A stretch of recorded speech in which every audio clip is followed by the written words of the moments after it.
Hello everyone, today we talk about Western Eurasian steppes warfare from the 11th to the 14th century for our Regional History of Warfare series. Just recently I made a video that was completely unrelated, belonging in fact to the Military Historical Unit series about the 12th, 13th century Kazakh horsemen that applies as a terminology roughly to the peoples that we're describing here, the Pechenegs, the Kumans, and more. Right today, we of course observe like the military landscape starting from the territory and the peoples that inhabited them before the Mongol conquest changed. In fact, we changed a lot of things in the process. There's also a lot of continuity for that matter. We stop to the 14th century because largely it's the Pecheneg, the Kuman military cultures that deserve like an important attention. I also made other videos from the series, the mini-series about the Eurasian steppes warfare that cover especially the relation with the Rus and these nomads. Recently made a video about the Principality of Kiev and more, so I hope to in fact stiffen that side of the aisle, like in terms of content and political and territorial realities further. So let's start geography. As a matter of fact, you know what we're talking about here, the Eurasian steppes strip that, however, in the western part is less extended. It's not that it was historically less important. Here we are in the period of Turkic dominance, and we see how by the heart of the Middle Ages, part of that wave had already sort of been exhausted and had been gradually crippled in terms of, political stability and so on. So the Mongols arriving from originally the Turks had arrived from the east, supplanting essentially the Indo-European dominance. As we'll see, there were relics of different populations still around from those times. All right, we observe this narrow corridor that stretches from the south of the Ural Mountains that broadens into the White Don Basin and Ukraine, essentially. That's, so we're talking just the steppes areas, as a matter of fact. And so you have a southern spur of steppe grassland that curves southward to reach essentially the northern foothills of the Caucasus. This area would be very important to base, for example, the Mongol invasion of Europe as a launch pad, right? And further west, you have the steppes, say in all their continuity, the territorial continuity, arriving to the Carpathian Mountains, where they stop, right? Except there is another turn taken further south from there that stretches across actually partly steppe and partly forested territory down to following the same Carpathian basin curve, and essentially entering the Danubian Valley and squeezing also extensionally between the foothills and the same Danube River. And fundamentally, that's Wallachia. Historically, I made a video about medieval Wallachia, this Romanian province.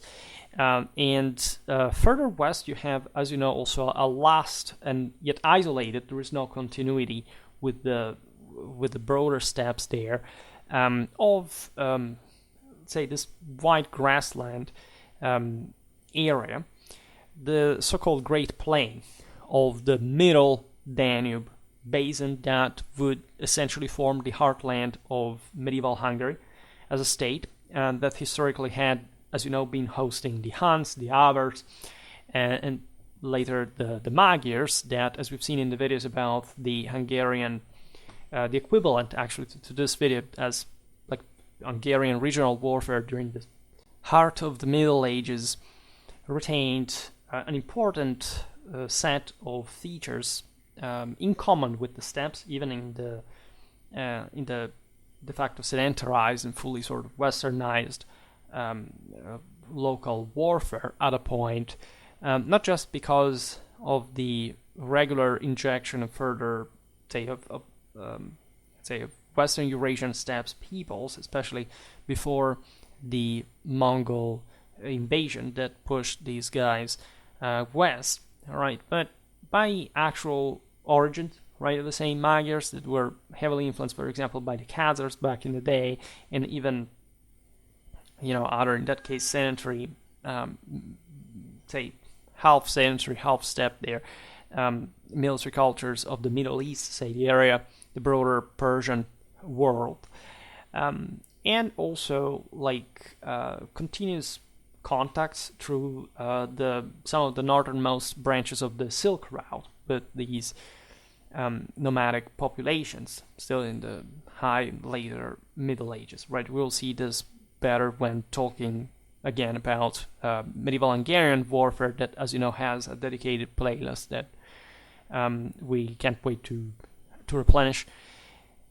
So the latter world would, the medieval Hungarian kingdom would remain quite dynamic as far as the dialogue between Asian and European warfare, right, from arms and armor, tactical theory and practice is concerned, right? Today we don't talk just about that. We will see how there are some traces of sedentary influence from countries like Hungary, because also the other way around was true, of course, as the sedentarized world was more civilized and productive in that sense in the Western Eurasian steppes, right? However, today we look at the nomadic perspective, and so the rather tumultuous succession of nomadic waves that, in fact, caused even some further displacement, right, also in the sedentary world, as we just exemplified, and brought to further syncresis, like influences even for very far away places, like there are some parts of the Western Eurasian steppe, as we'll see now, that has something in common even with some Japanese, literally, arms and armor style. Of course, everything is can be even disconnected, really. Similar solutions, like in the arms and armor, are largely like pretty similar. Warfare can produce, in fact, simultaneously themselves into different places.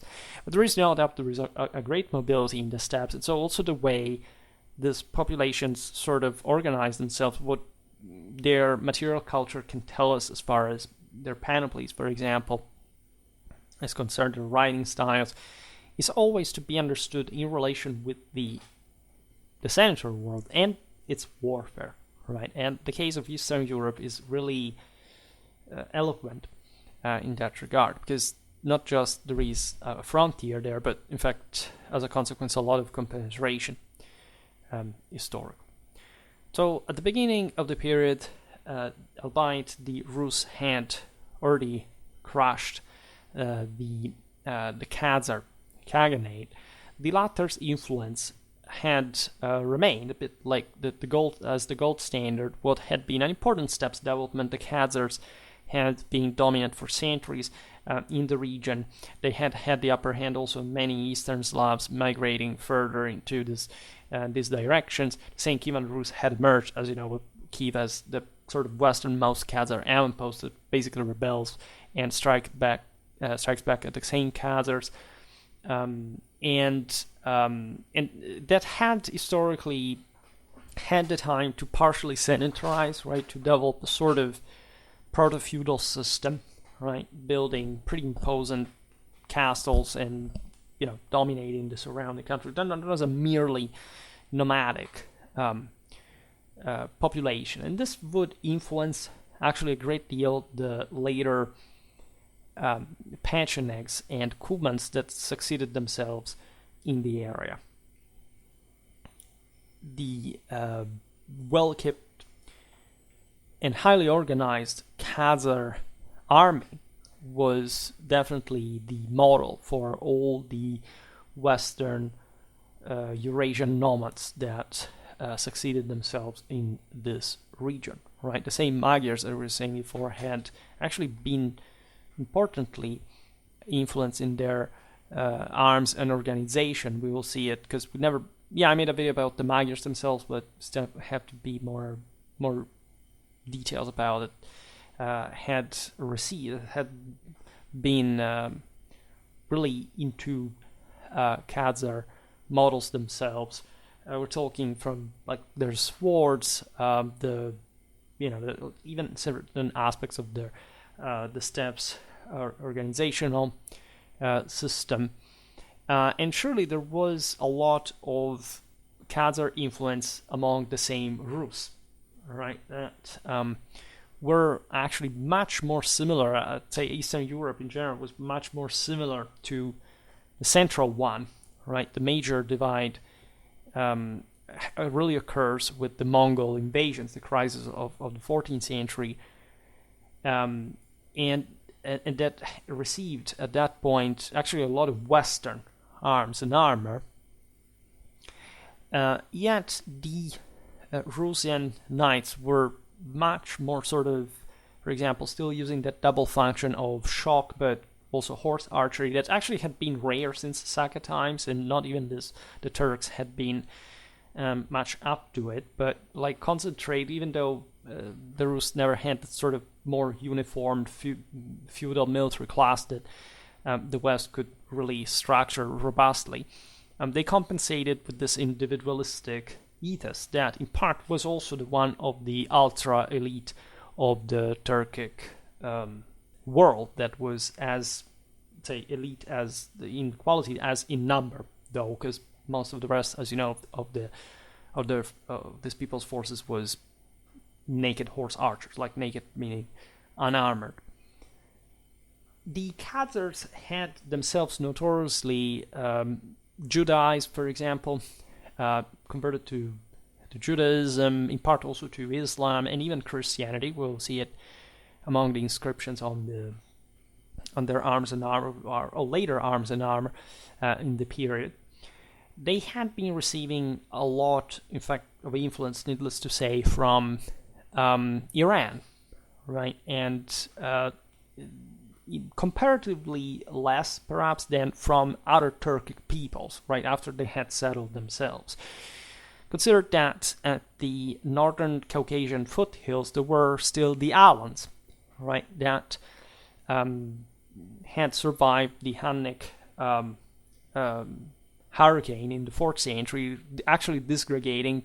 Many of them, as we've seen in other videos, would settle into Europe as far as west as Brittany, right? The Alans were a Sarmatian, an Iranian people that was intrinsically nomadic. At this point, they had received a lot of Turkic influence themselves. However, they had maintained a separate identity until the 12th century. We see them, for example, prominently figuring as Byzantine mercenaries, especially during the Komnenian era, but we're aware of Mongol Chinese emperors that used the Alans from the other side of Eurasia as bodyguards. So that's perhaps the people that incarnated at best like the ultra elite sort of holy, say, military sacrality of the Indo-European tradition throughout the ages, really boosting, even during the migration era, a great deal what we call a sort of medieval knighthood in a revived equestrian culture in what had been largely lost in the sedentary Europe, even though we were fixated mythologically with horses, with divine, say, transfiguration of Apollonian models and so on.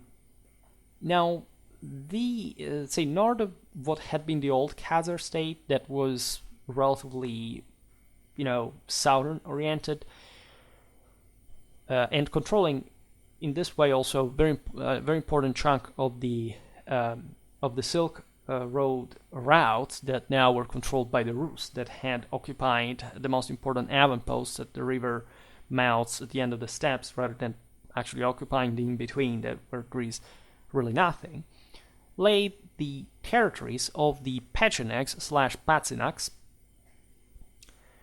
that in turn would be pushed westward and finally essentially subjugated by the more powerful Kipchaks, or better known as Cumans, right? That were only apparently one, admittedly the most powerful, like of the Kipchak tribes, but that technically were not the entirety of the people. So we often say Cumans, but it would be more correct to say Kipchaks for that matter, right? And for this reason, the Pechenegs, such under relentless pressure, had been disturbing the Magyars, the Byzantines. We've seen it in many videos, like Constantinople had used them against the early Hungars back in the day, against the Bulgars.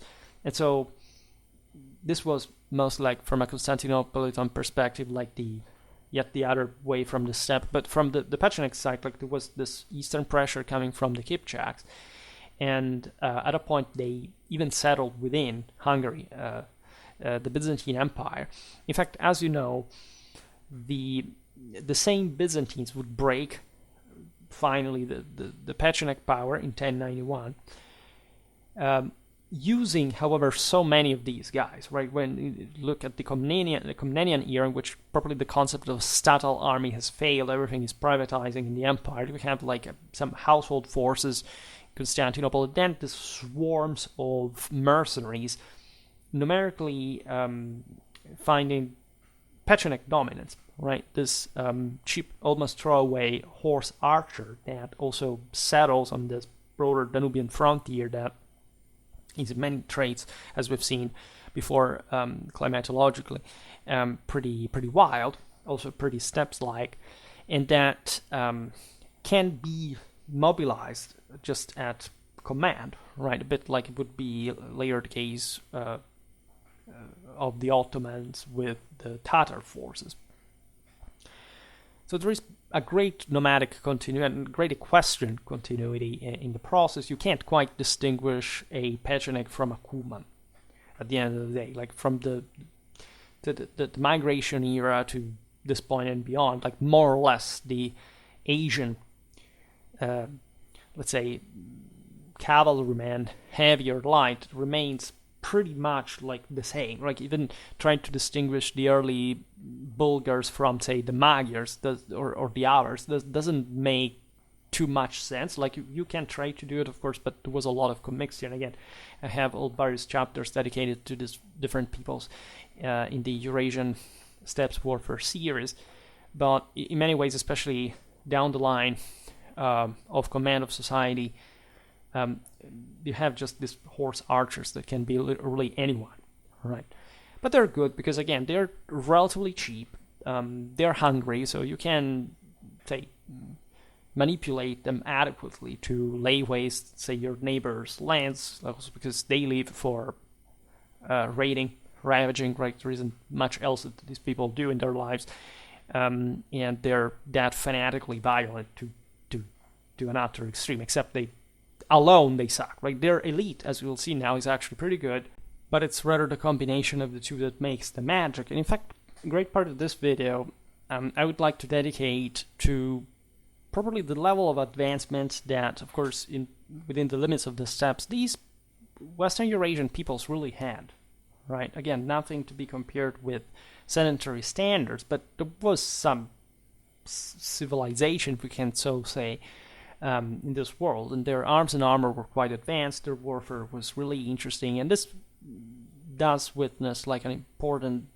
level of cohesion, of pressure, as you know, intervention, as far as the relation with the surrounding peoples are concerned. Today we don't look at the Volga Bulgars, for example, because they're another thing I dealt with as another region, but just for saying like how, say, rich the picture actually is. Right. So the Byzantines described in their conventional ethnographic ways the Pechenegs as being poorly equipped, virtually unarmored and lacking in courage. But this is a Byzantine stereotype, meaning what exactly? At least this was the Byzantine way of saying that most of the Pechenegs were lightly armored, and that they would retreat right in front of the enemy because they, as light forces at large, they would not be able to stand their ground. So they're sort of lacking courage in a way. This is just like, well, a comparative universal measure of courage based on how much they smash into frontal into one another. Like the Normans were the top ones, say, for that. And but this is the Byzantines talking. It is true that they weren't like particularly dangerous opponents in a, say, in a civilizational sense. This is true. They were just savages from the steppes. But this does not mean that they weren't effective. And as we'll see now, there are sort of more forgiving accounts. We are told, for example, of the, which was really common actually among steppes peoples, not only the Pechenegs used wagons drawn into a form of lager or field fortification.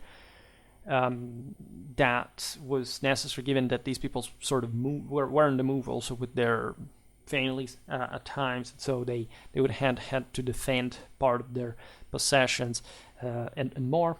Of course, authors point out how good at horse archery the Pechenegs were.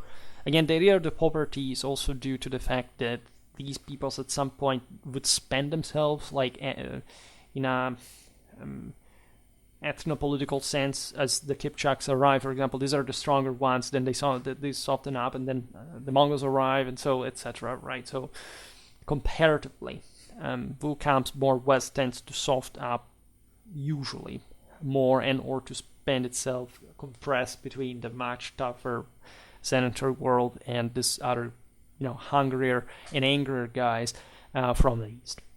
The Rus were impressed with the Pecheneg sabers. We have extraordinarily interesting Arabo-Islamic accounts of Pecheneg warfare that tell us something perhaps more accurate and sort of insightful, including the fact that, for example, the Pechenegs were apparently willingness to face numerically larger Byzantine forces. The fact that they weren't only about light cavalry. Surely they are described as harassment techniques, but the Arabs document heavy cavalry for the Pechenegs, again, which is not a surprise, but the Byzantines wouldn't point that out because they're stylistically, elaborated way of, say, choosing to highlight some pieces or other. This was not a people that they needed to flatter in the first place. Perhaps Islam would sort of more say, oh, look, those guys are the ones that managed to strike better Constantinople. Those circumstances. We have the impression that infantry was also an important aspect of this Western Eurasian people, right? And that's something I have always pointed out. There is no doubt that these were equestrian nomadic peoples. But, you can't make war without infantry. Like, it is true that since these peoples are not sedentaries, they tend, just because they don't have the political and strategical power to occupy successfully sedentary areas, that they have to garrison in that, accordingly. But there is, as we pointed out before, also speaking of Khazar citadels, etc., that there was a lot of dismounted warfare, to say the least, and that not all the steppes was inhabited exclusively by nomads, right? There were peoples of different origin. It could have been, and there is a crossroad here. Like you could find, Eastern Slavs that had turned nomadic, like the Cossacks would, for example, or Turks that had gradually sedentarized, and of course being able to fight in both ways. So there was this. Again, remember the Khazar times and what that word had been. Admittedly, the Pechenegs, the Kumans, would bring some more savagery into the equation, so that the collapse of the Khazars was brutal enough that these didn't have really like a properly sedentary civilization. They had some centers that at some point were overrun by the Rus that crippled them significantly, and there is this new wave of Turks that is naturally more primitive, and so washes away a bit of what had been the prior civilization in the area. But the broader trend of the steppes is the one to some sort of growth after a change and sort of secularization and modernization. So do not underestimate that. The most fascinating Arab account that we drew the aforementioned information from about the Pechenegs is the one by al-Masudi, that is actually a 10th century source. Speaking of the aforementioned Byzantine prejudices that are just the stylistic choices within Byzantine literature, as we were pointing out, they would hire, say the Byzantines would hire a large amount of Pechenegs during the First Crusade. For example, they would continue doing so in the early years of the 12th century. So passing to the Cumans, these people sprang from the Kimaks that laid east of the Pechenegs. These were some wilder nomads. They had maintained their paganism. They hadn't adopted Islamic religion. The reason why the Khazars had, for example, converted to Judaism was the considerable influence of the so-called monotheistic creed, supporting like a more state-like system, right? Whereas the Kimaks had remained shamanic because they were essentially just a tribal people, right? The environment in these areas is fascinating. We know, for example, of Kimak skis, right? As well as their role in the medieval fur trade. Again, I talk about the Kimaks in the Eurasian steppes warfare series. There is a section dedicated to them. They generated what we call the Kipchaks, right? That in turn, having sprang out of this population, came to dominate and reabsorb the Kimaks, right? This happens during the 11th century, and here, hence we have the Cumans / Kipchaks that come into play. The Cumans Kipchaks essentially become the most important tribe of Western Eurasia during the time that we cover today. They essentially had the greatest development in panoply military technology before the arrival of the Mongols in the region. The Rus known them as Polovtsi. The Byzantines called them Cumans. They control this wide area stretching from Eastern Europe to the Aral Sea. They were responsible for the elimination of other groups that had once dominated, right, the Western Eurasian steppes, speaking the Oghuz, from which also the Seljuks had not much sprung out, just survived, like as one of their subsections. This happened by the mid-11th century. I have made a video about the Oghuz military organization that, however, I have to re-upload with updated pictures. In the early 12th century, you have also this curious alliance between the Christian Georgians and the pagan Kipchaks. There was admittedly a Judaic minority, alongside even some Christian and Islamic groups among the Kipchaks, right? But these remain largely pagan throughout their entire history, right? They dwell like literally outside the civilized world. The Rus are stronger. They do not allow them to sort of structure themselves more robustly like the Khazars had done, sucking on the Eastern Slavs for a while before the tides would be turned by Kiev. There would be, however, and we've seen it often in Eurasian history, like an important interference that the Cumans played into Russian politics as the Slavs began to fight against one another dynastically in Ukraine. We know that already by the late 12th century, the Kipchaks were advanced enough to use, for example, artillery, such as mangonels, liquid fire, right? They had large crossbows mounted on carts. Some of these finds are difficult to attribute sometimes because at a point the Mongols arrive, and so in the mess that follows, you don't understand whether this artillery was Eurasian, Mongol, Chinese, or Kipchak, right? But it's fair to say that, again, things had been developing in the steppe as well, so these weren't only, like, again, random nomadic tribes. They had some important organization themselves. Naturally, however, the bulk of the Kipchaks relied on archery. Some cases witnessing some degree of sedentarization, javelins or spears, like in a more pronounced way than what you normally see probably in the outer steppe, right? This would be obvious also because of sedentary influence, as we will see in a while. So in 1237, the Cumans are crushed by the Mongols. And many of them, as you know, famously settle in Hungary, where they become part of the, say, ethnic landscape. At some point, there is also a Magyar king that was a half Cuman. Already, the Hungarian monarch had married a Cuman princess. The Cumans were known in Hungary as Kuns or Kunoks. They are famously represented also in other sources that we will see.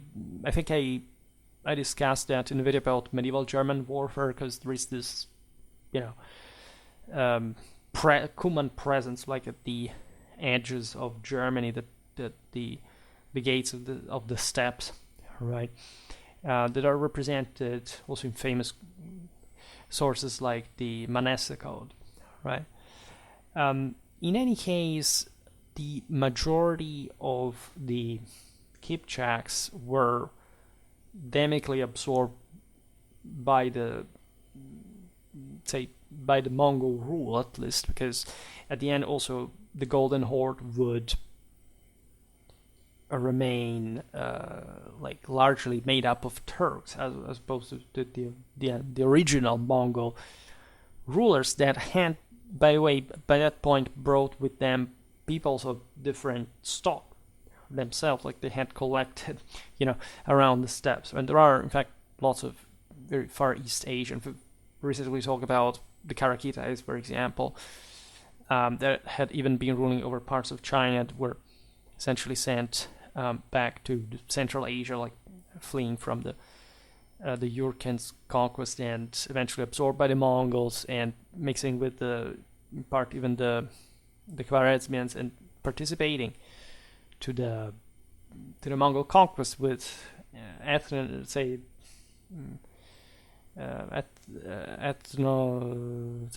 geonomastics connected to them in places like Moldova, right? So having crossed actually the territories populated by the Kipchaks, right? So during the 14th century, you see in the Mongol Khanate of the Golden Horde definitely a Kipchak prevalence, right? And so also what we would call Tatar, for example, is fundamentally about these pre-existing populations that are sort of European if you think about them, because aside from the Ugrian, the Ugro-Finnic, like the also the Iranian elements, right? The ethnogenesis of some of these peoples were properly west of the Urals. Historically, we've seen it also for the Lipka Tatars and so on. So it's interesting, at least for how long, right, they had been living in geographical Europe, west of the Urals. We do not know also in great depth what the real strength ratio of the Cumans over the Kipchaks overall really was. We know that just in 13th century Hungary, like, these peoples are called Cumans. So perhaps this is not so important. We'll talk about it at least in another video. Again, they looked all pretty much alike. So what's the matter? I mean, we're talking about general warfare. close to the Kipchaks, but also to the Magyars before the migration into the Pannonian Basin, had been this other population of the Bashkirs. These peoples were essentially Turkic, and they, again, very similar to the Kipchaks, but they inhabited a more sedentarized area that was the world of the forest and the mountain, far in the east, right? Also the Ugro-Finnic Magyars sprang more or less from the same areas, so they had a sort of bit more distinctive way of war.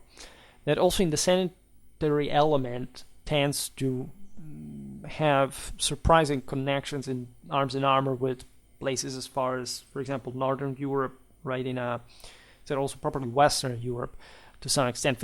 During the Viking era, how many Scandinavians roamed around, right? Even these areas in the most dramatic of the choices, right? The Bashkirs would not migrate away from the Ural Mountains. The people, as you know, historically remained more or less, even during the Tsarist times, but where it had historically been. They were similar to also the Volga Bulgars in many ways, which were Muslim. They had converted to Islam. However, we know that many Bashkirs served pretty far away abroad as mercenaries. For example, we know, and this explains the aforementioned Western ties, as horse archers in 12th century Hungary, where they settled in part. There are specifically originary Bashkir villages in Hungary. They aren't many, but they existed. There are also 13th century Mongol and early 14th century Il-Khanid Bashkir mercenaries, which is fascinating because, again, some of them would have gone up to China, others in Persia, right? So, of course, these peoples were always attracted to the richer places, and they, at the end of the day, would gladly sanitarize the local rulers allowed them to do, like also to counter a bit the local ethnic nobility that was always a problem at this point of, say, historical statal development, right? We even have a few Bashkirs in Mamluk Syria and Egypt. That is interesting, right? That there had been peoples moving pretty far away, but this, considering the not overwhelmingly clamorous relevance of the Bashkirs in, say, the history of the steppes, like the fact that they were perhaps exactly for this a bit more adventurous and pressuredly warlike, right, is an interesting note of color. Let's pass to essentially archaeological examples. There are a couple of iconographic ones as well, but trying to, say, enucleate the material culture of Western Eurasian warfare during the centuries and skirting around them as well. For example, there is one from the 9th, 10th century. It's very difficult to date the steppe because it's normally difficult to do it even in, say, the sedentary world, but the steppes are also less diversified even over time. But there is this helmet from the southern Urals, Leger-Veski, that shows, first of all, for the times, a considerable level of technological development. It's also a beautiful helmet aesthetically. We can appreciate an aventail, which would have originally, because it's not the entire thing anymore, unfortunately, but the wearer's shoulders. This was typically Central Asian at this point. It's also common, however, in most of the Middle East, right? In Western Europe, as you know, it's at best a male coif fully covering the head. Remember the Khazar connection with the Middle East, and this can say, archaeological finds do not have a tag, but the broader dynamic at the time would revolve around those contacts with Persia and even Central Asia at the same time. Then there is from Murakayevsky, pretty much the same area south of in the southern Urals, from the 10th to 11th century, another helmet, right? That is also very beautiful, albeit fragmentary in relic. It was forged from a single piece. It's very technologically advanced for the times. It may have been imported in the southern Ural area from the centers of Khazar power, right, or even the Caucasus for that matter. The pointy silhouette towards the top, however, speaks of a traditionally segmented construction, at least of an origin that stemmed in that fashion back in the day. We have some strange metal objects, the purpose of which is still unknown, from western Siberia. Right, so we are from the other side of the Urals. This find is from the 10th to the 12th century, datably, and displays, like in the shapes of these objects, the forms of helmets, right? In one case with a head inside one as well. And one in particular is very similar to a type of helmet common, at least found in the Rus during the same time, which incorporates a partial visor over the eyes. We talked about this in the equivalent of this video for the Rus, and such find hints at a trans-Uralian import, right, from the more civilized Eastern Europe. We find an axe from a western steppes grave, like not better localized, dating, however, between the 10th and the 12th century as well. This is preserved at Hermitage Museum of St. Petersburg. It's a really simple weapon, but you find it frequently in Eastern and even Northern Europe. So this is really showing how that the aforementioned sort of proximity even to certain more sedentary types of warfare that existed within the same steppes, especially in the Ugro-Finnic world. I mean, some Turkic ones proper in near in the Urals, in the forest, more forested areas, like as opposed to the open steppe. We find yet another axe from the same similar area. We do not know exactly where, because we haven't pinpointed it, but it can be resemblant to what we were pointing out before, displaying this time a hammer blunt spike at the back, which first suggests that there was an armor to smash, right, in a fairly complex fencing, and a similarity with Armenian, Byzantine, and Russian iconography, suggesting in this case again a contact, right? As we have seen, there is a constant import from the west throughout this entire area, like from literally Western Europe to Eastern Europe and beyond the Urals, because that's where the best hardware came from vectorially. There is a helmet from Verkhny Yechenkov in the district of Rostov. This is Pechenek, dating to the 11th century. It's preserved at the History Museum of Rostov-on-Don. As we observed before, some sources said that the Pecheneks were poor, right? And again, you say Pecheneks, but these people was stretching from today's southern Russia and Ukraine to Moldova and even parts of Wallachia. Pechenegs could be found within the Byzantine Empire, in the Balkan world in general.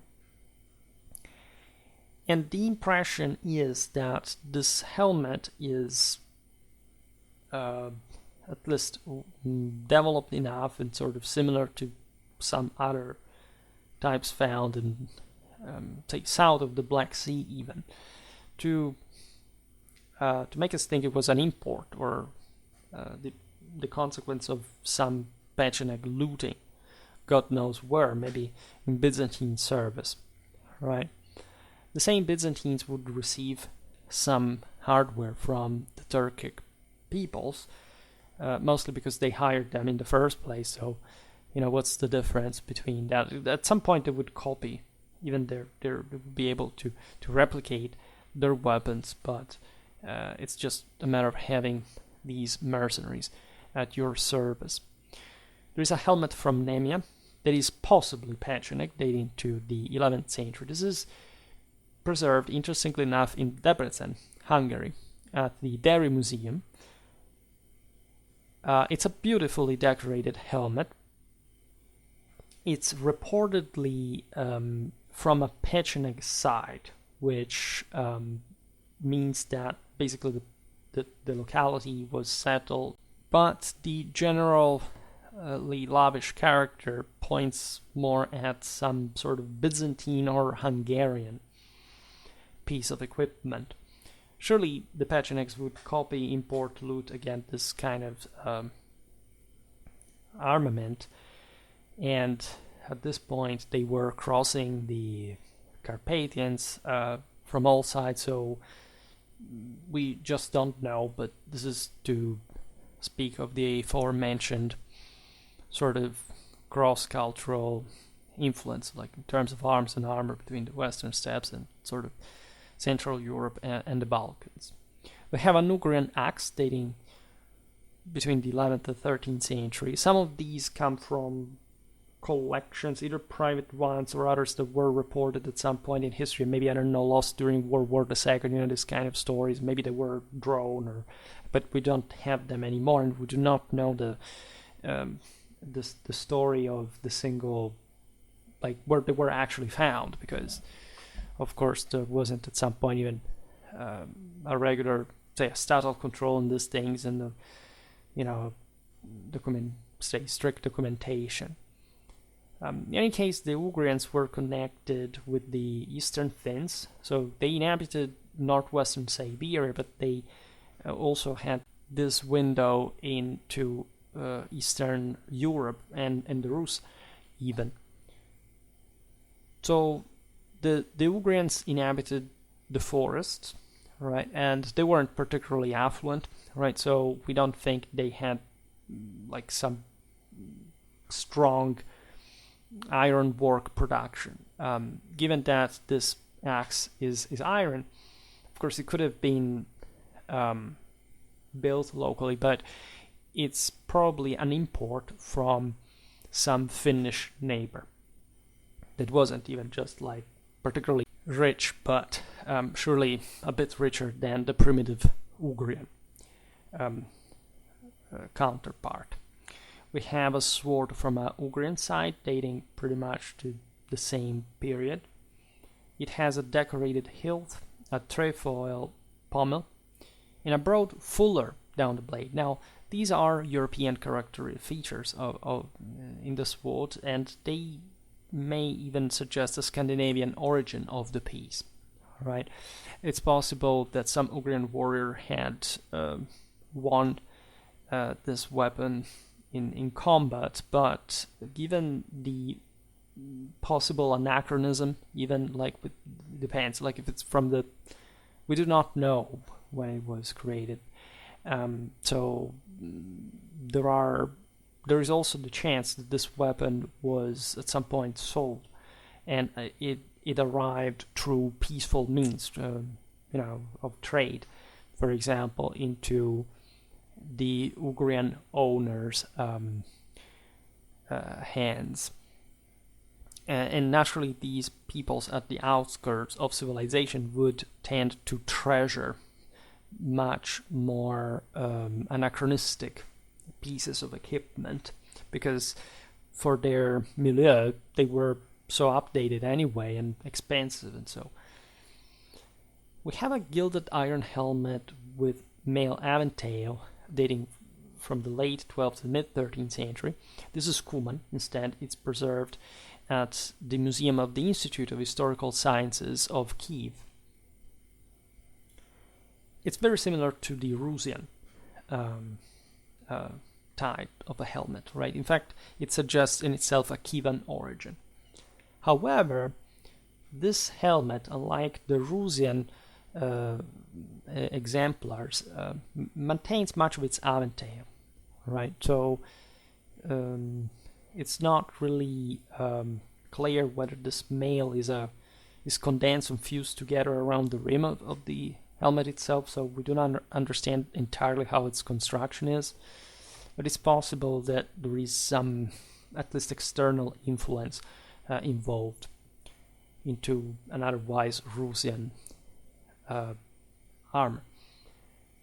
We have some remaining links from Mejerisky in the north of Odessa, dating to, say, between the 12th and the 14th century. This is preserved at the State Historical Museum of Moscow.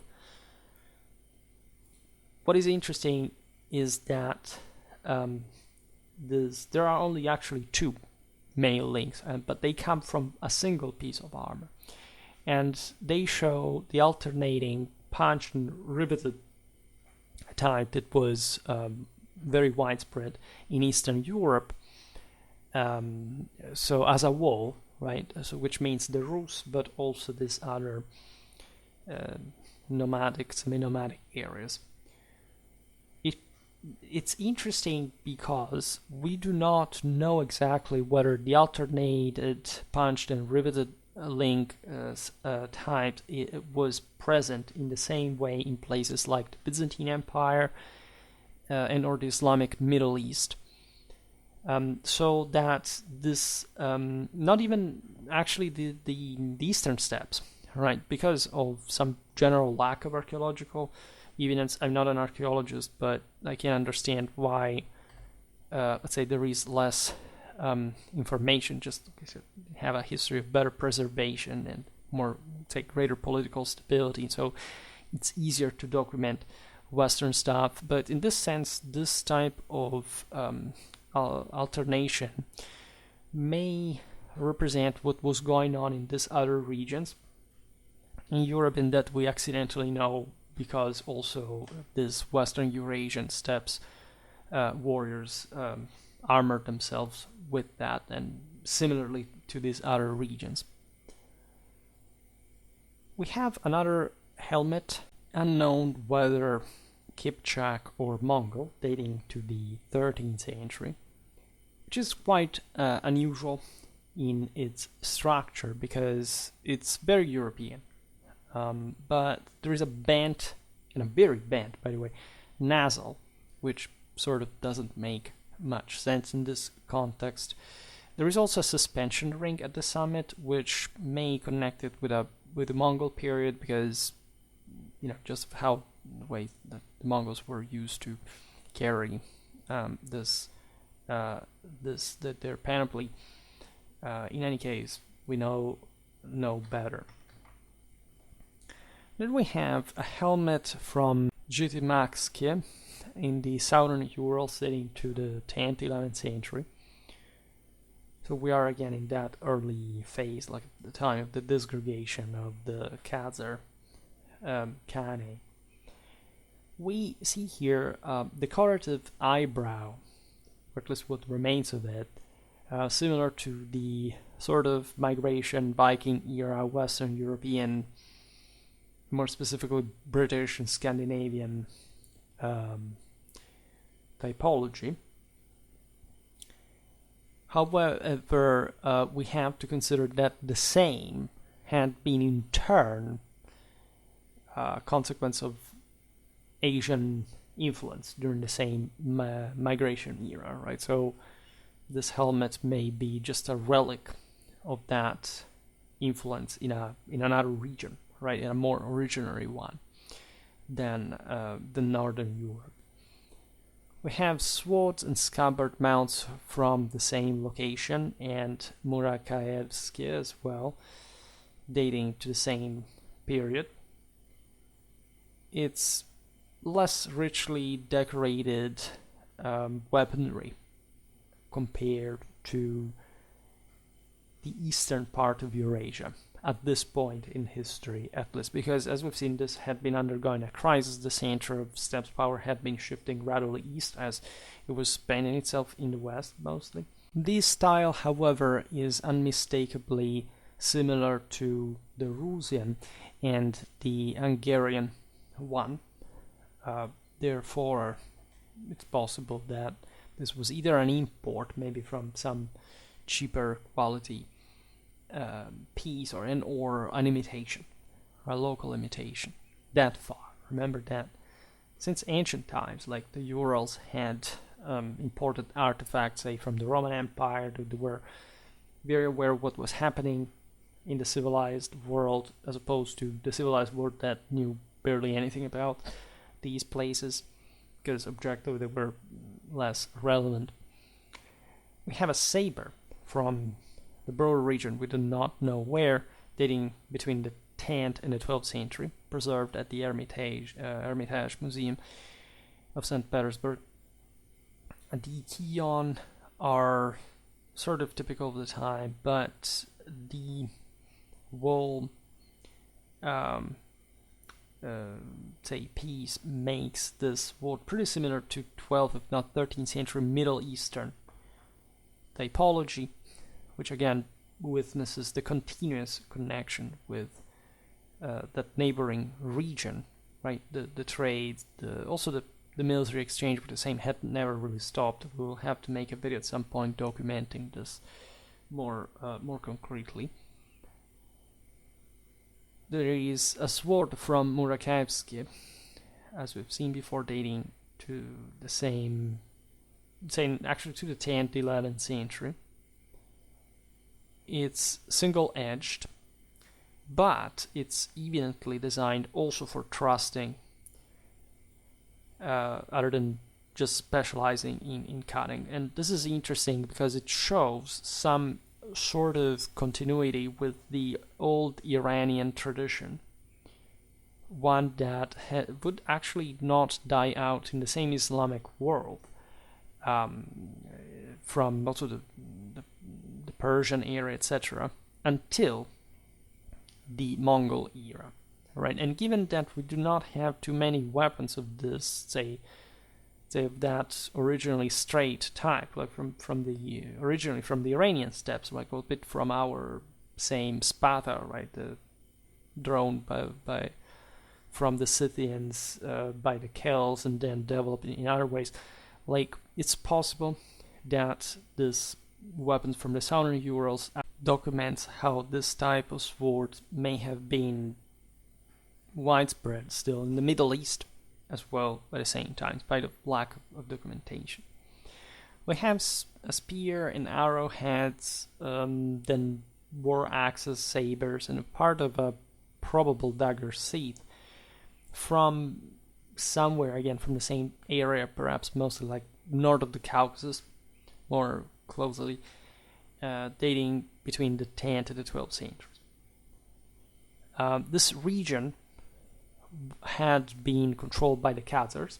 It had been also the seat of important clashes with the Caliphate. At some point had sort of crossed the Caucasus, and in fact there was a lot of Turco-Iranian melange within the same Khazar military culture, as we pointed out. At this point, however, the Kievan Rus had destroyed the Khanate, 965.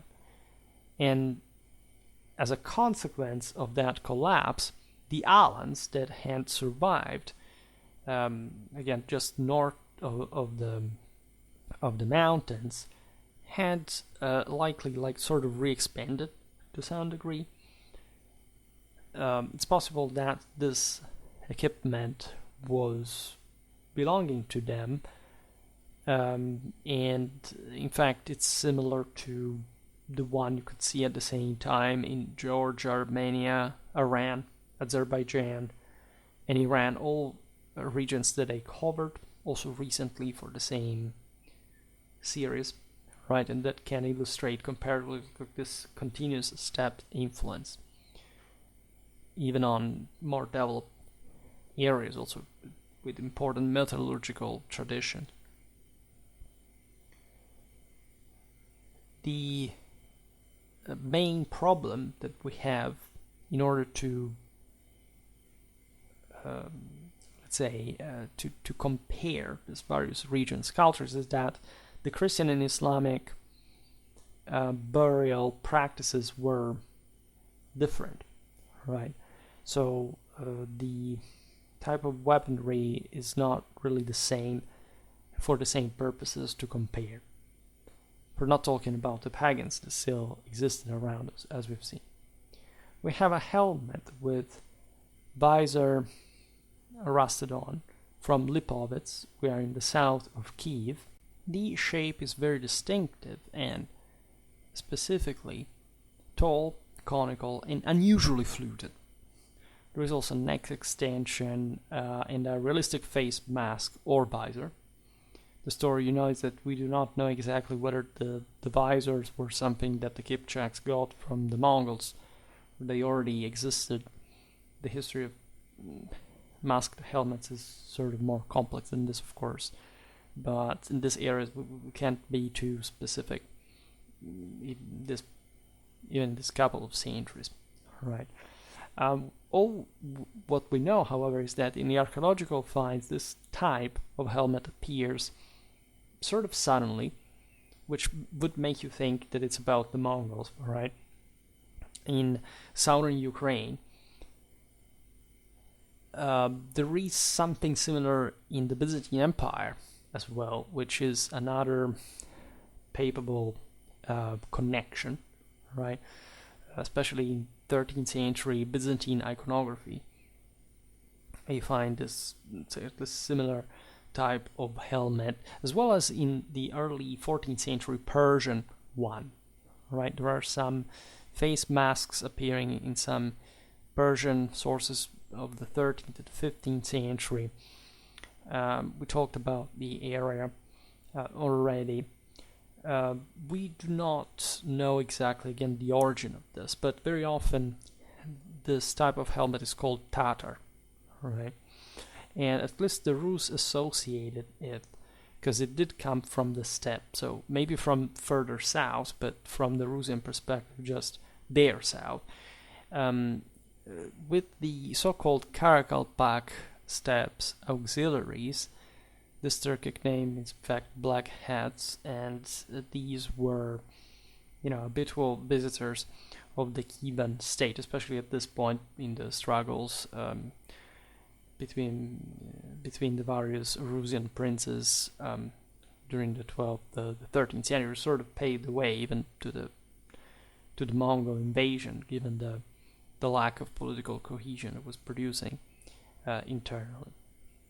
And the Black Hats / Tatars would be conquered and absorbed by the Mongols, so that this face mask type is eventually ended up to overlap with the Mongol period, even though, as we've seen, the majority of the Golden Horde was Tatar, or this kind of Turkic populations.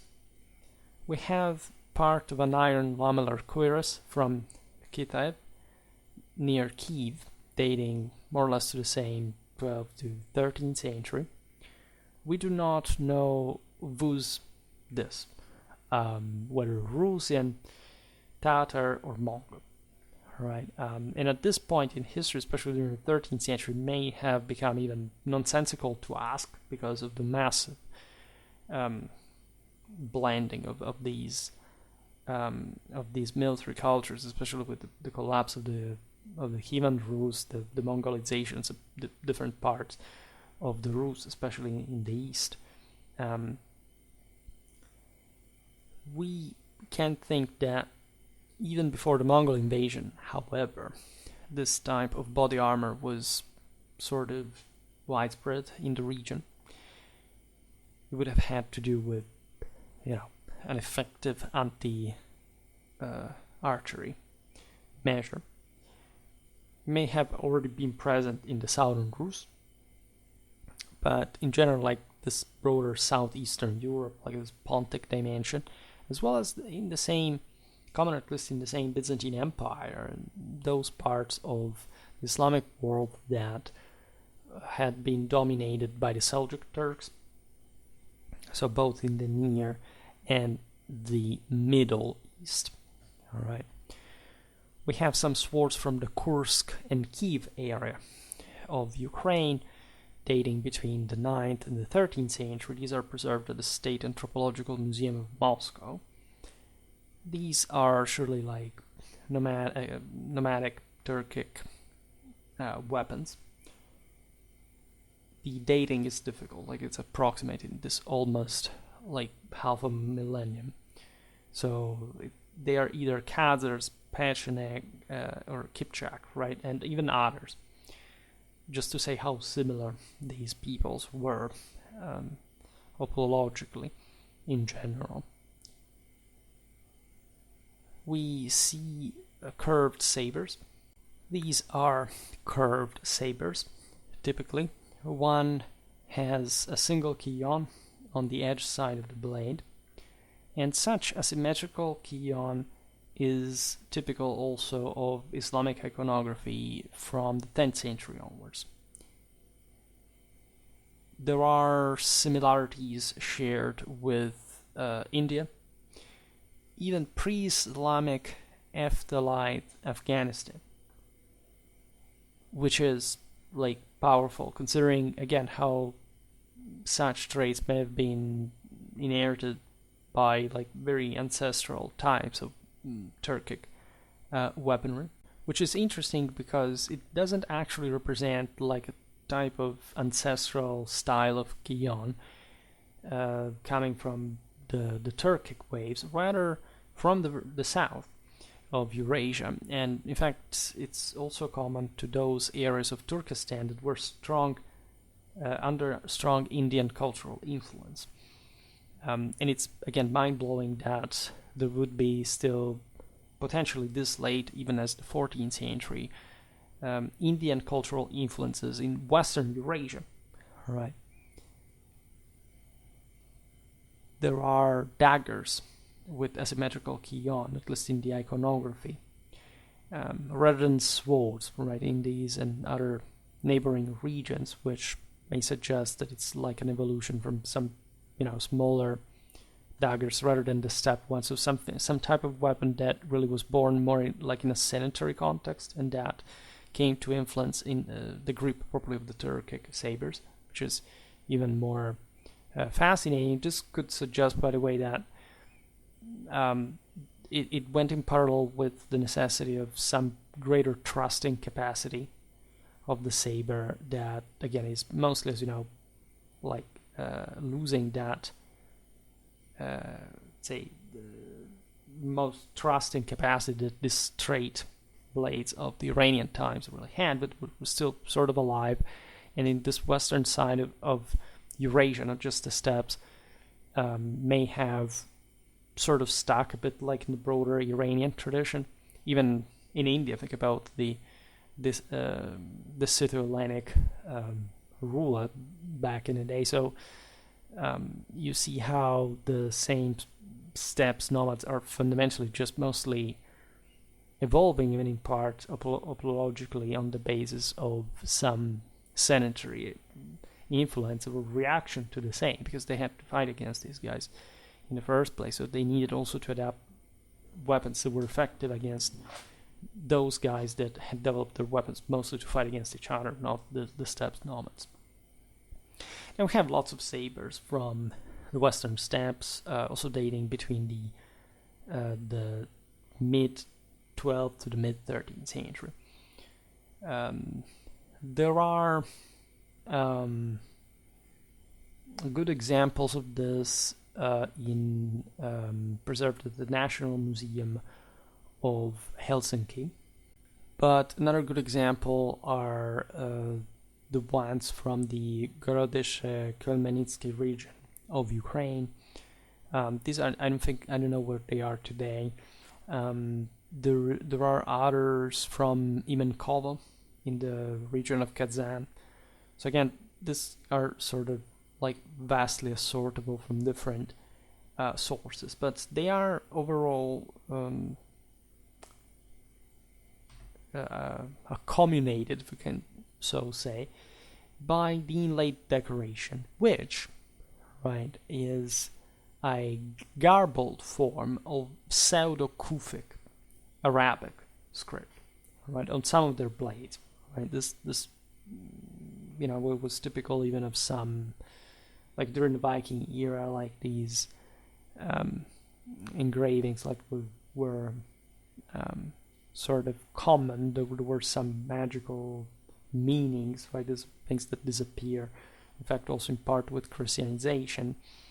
There are, however, also in this era, speaking of Christianity, crosses, right, that are connected with apparently the end of meaningless inscription, unfortunately. So we have to think that many pagan warriors from the Western Eurasian steppes were using these scripts as thinking like, oh my god, the symbols are magic, they will protect us apotropaically. So they had a very primitive way of thinking that. Of course, it was a traditional way of thinking regarding the magic powers of the script that was notorious. Like, it's just our very secular and modern mentality that has devaluated scripture in the highly literate, like bulimia properly of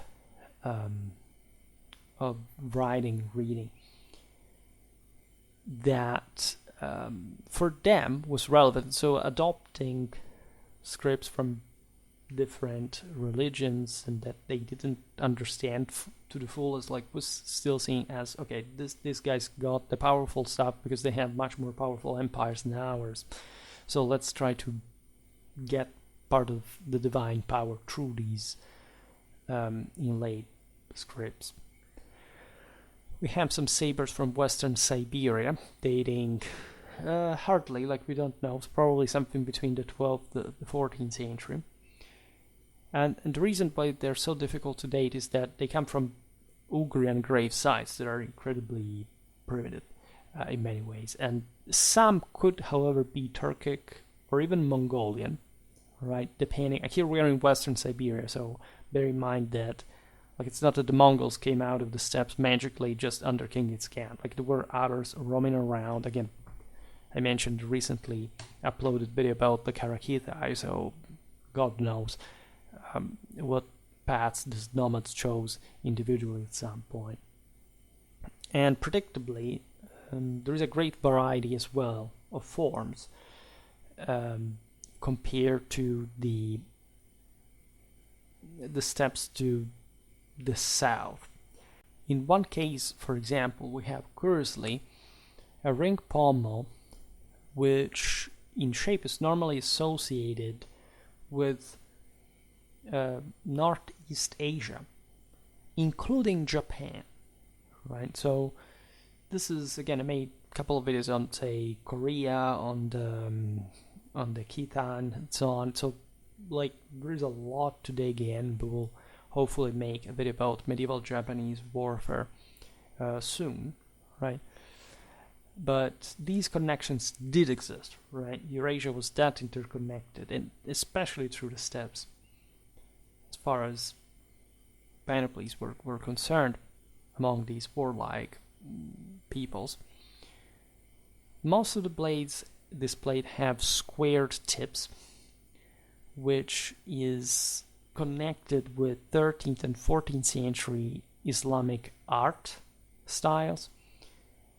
but also with Northeast Asia, so reinforcing the connection with that area, and surely some influence from the south. Like there were some, some Mongols at this point were Christian in Mongolia. It's quite interesting to appreciate how these Ugrian grave sites may constitute some sort of bridge based, say, through these finds, styles, etc., between East Asia and the Middle East, for example, about which we do not know so much. So these finds are very, very precious. We've seen how, again, these steppe peoples were sensitive to the religions of the civilized world, and they would have this inlaid scripts in their weapons, etc. So they traveled, right? This is kind of obvious among nomads, but the connections are also political, religious. They are truly intercontinental in nature. We have a saber from Nedzin. This is preserved at the Historical Museum of Chernihiv, Ukraine. It's probably Kipchak. It's been dated between the mid-12th and almost the mid-13th century. It has a simple arabesque decoration along the back edge of the blade. There are remains of an Arabic inscription proper. At the time it would have been very legible, but unfortunately time has also eroded this find so that we can't understand what is written in this case. There is an important source iconographically for Pecheneg and or Kipchak art that are the Balbals, especially the ones from the Dnipro region.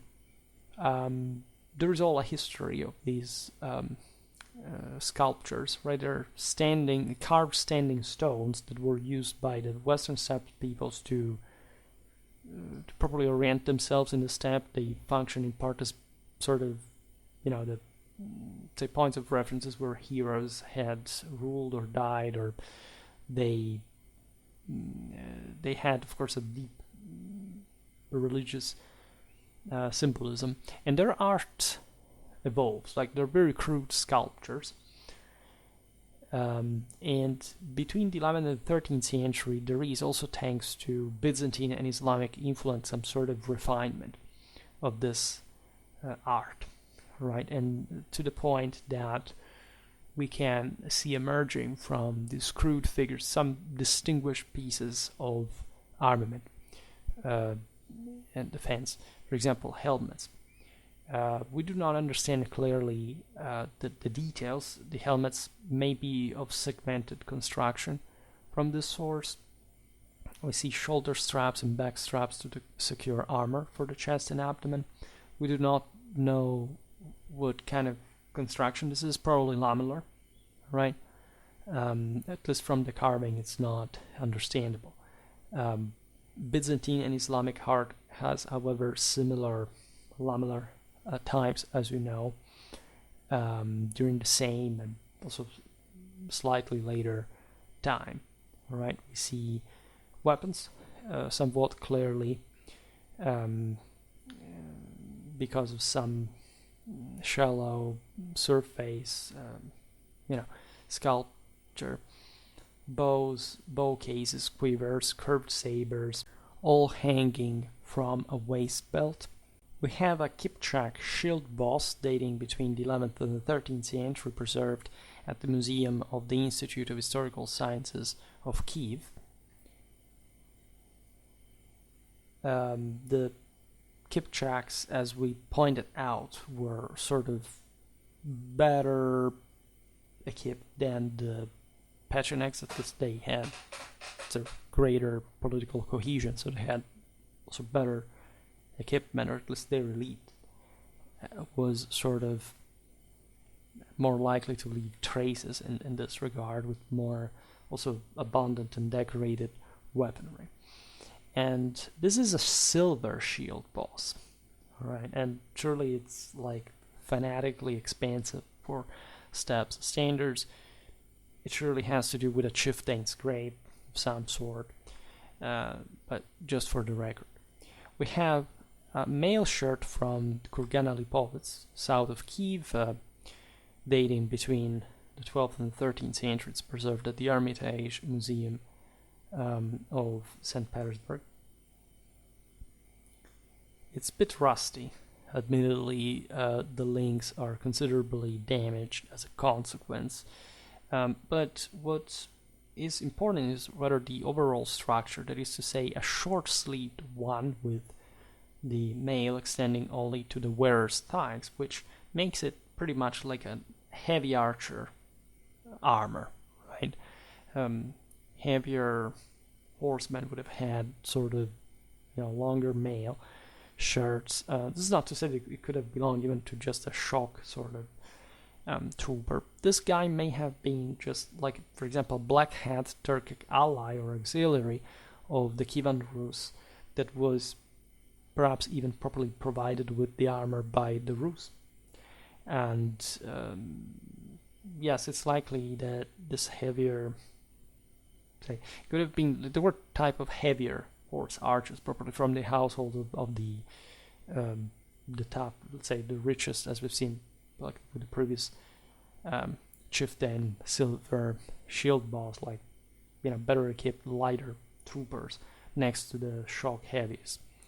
But we've seen also in other regions that you can have this lighter type of equipment. Yes, always connected with sort of lighter tactical capacity.